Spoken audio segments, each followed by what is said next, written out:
it's easier to imagine the end of the world than the end of capitalism. Tonight, we unravel one of history's most profound transformations, a change so complete that we can barely imagine life before it happened. Capitalism seems eternal, natural, even inevitable. Yet, as a system, it's less than 500 years old. How did we get here? How did a system of exchange become the system for everything? And when did market logic consume it all? Land, labor, time, even life itself. 500 years ago, the world ran on entirely different rules. Most humans never touched money. You grew your own food, made your own clothes, and shared common land with your neighbors. The market was a place you went on Tuesday, not an invisible force that governed your life. Then, something changed. A new system emerged that would transform not just how things were made, but the very meaning of being human.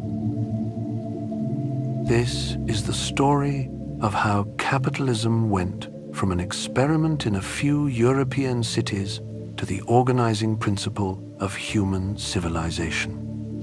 We'll explore how it happened, who resisted, and the moment it became so dominant, we forgot it even had a beginning. Along the way, we'll meet the architects who built this system and those who resisted it, discovering how their struggle created the world we inhabit today. Before we dive in, please take a moment to like and subscribe. It really helps others discover these explorations of history. And let us know in the comments which topics you'd like us to explore next. So, let's now begin to trace the most extraordinary transformation of humanity in our history. This is the story of how capitalism changed the world forever.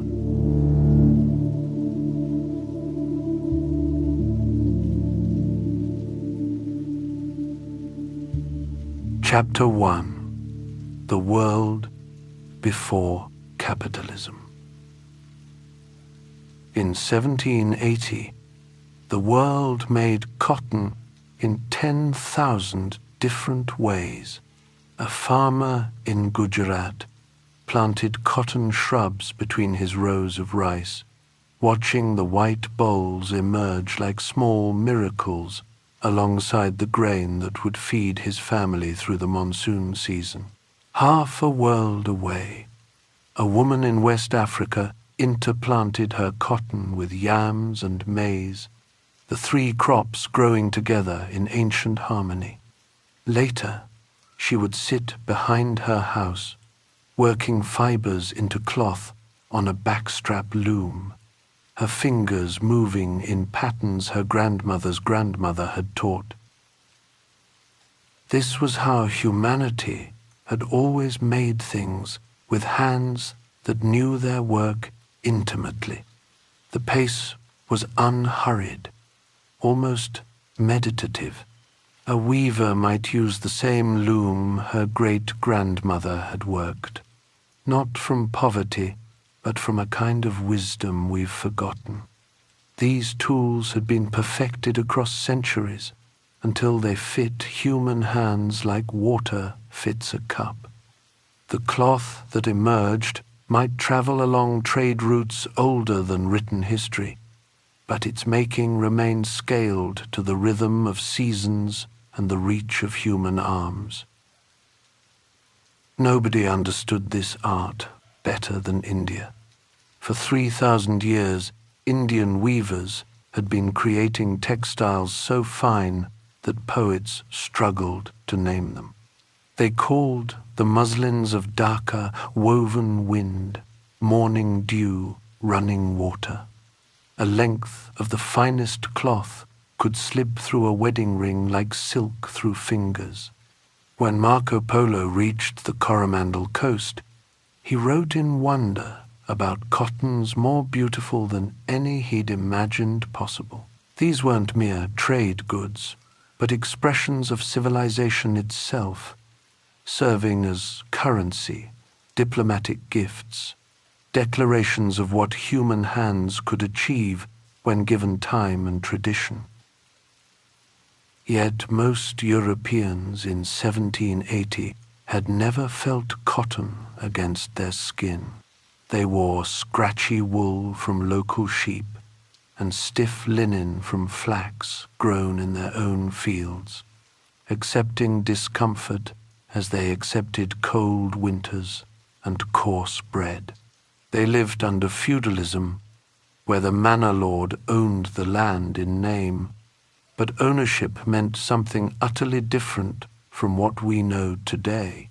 Peasants held rights that ran deeper than any charter, rights centered on the commons, those shared spaces that belonged to everyone and no one.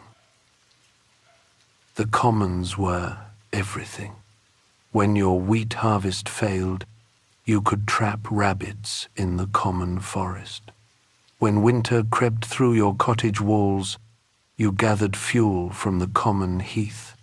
Every village had its common pasture where cattle grazed, its common stream where anyone could fish. But these spaces provided more than survival. They were where village life truly happened, where decisions were made collectively and even the poorest voice could speak. Women especially found freedom here, washing clothes at the stream or gathering herbs in the meadow, talking beyond the reach of husbands and fathers and priests.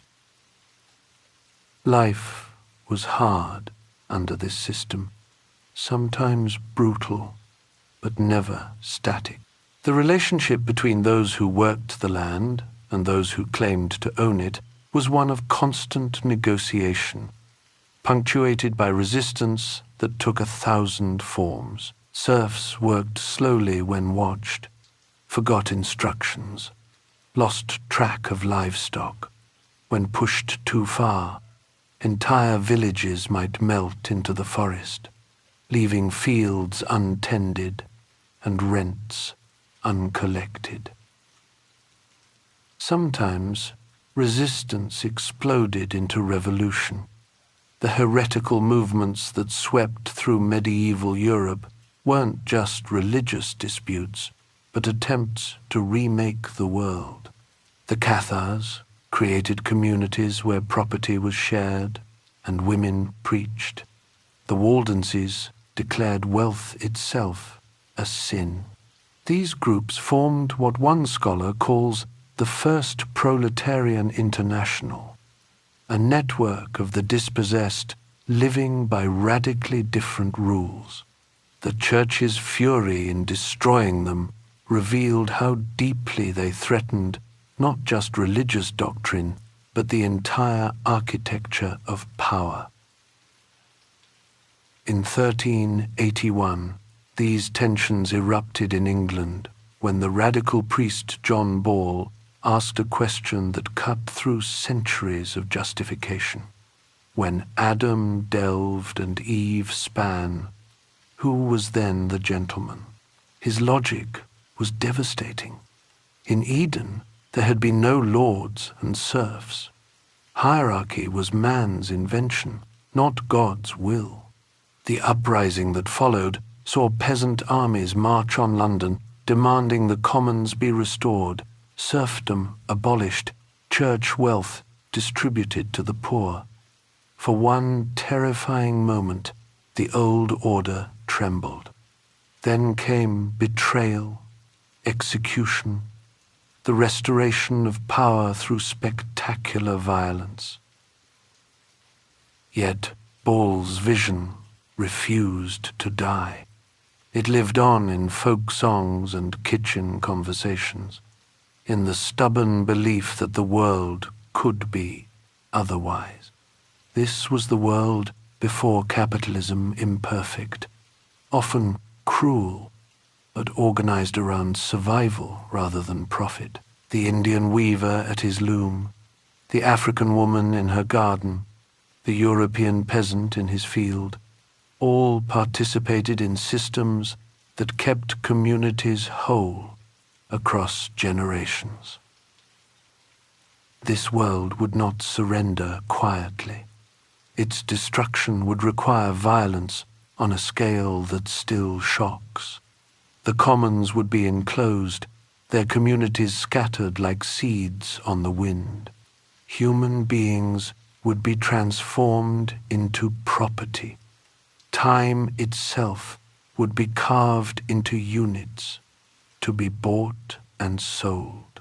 The 10,000 ways of making cotton would be replaced by a single system that wrapped the globe in its iron logic. That system would begin with what historians now call war capitalism, and every thread of its foundation would be dyed in blood.